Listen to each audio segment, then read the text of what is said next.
స్థానంలో జరిగిన గిరి ప్రదక్షిణ కార్యక్రమం గురించి.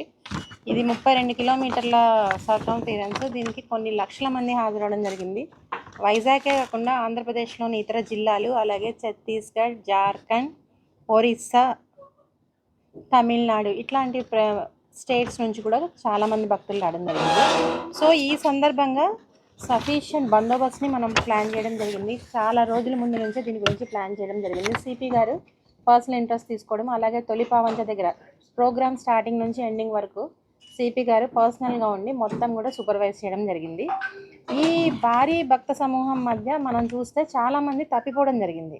మీరు కూడా ఎక్స్పీరియన్స్ చేసి ఉంటారు. మొబైల్ సిగ్నల్స్ ఆల్మోస్ట్ లేకపోవడం, సో వాళ్ళని ట్రాక్ చేసే పరిస్థితి కూడా లేదు. సో అందరికీ కమాండ్ కంట్రోల్కి వచ్చి మనకు కంప్లైంట్ ఇవ్వడం జరిగింది. ఈ పరిస్థితి తీవ్రతను గమనించిన సిపి సార్ పర్సనల్ ఇంట్రెస్ట్ తీసుకొని ఒక స్పెషల్ టీమ్ని ఎక్స్క్లూజివ్లీ ఈ తప్పిపోయిన వాళ్ళని వెతకడం గురించి పెట్టడం జరిగింది. అలాగే భక్తులు వేరే రాష్ట్రాల నుంచి వచ్చారు కాబట్టి వేరే ఆ రాష్ట్ర భాషలు, ఒరియా తెలిసిన కానిస్టేబుల్స్, తమిళ్ తెలిసిన కానిస్టేబుల్స్, అలాగే హిందీ వచ్చిన కానిస్టేబుల్స్ కూడా ఆ టీంలో పెట్టి ఒక స్పెషల్ టీం నిన్న మధ్యాహ్నం కాన్స్టిట్యూట్ చేయడం జరిగింది. మన స్పెషల్ బ్రాంచ్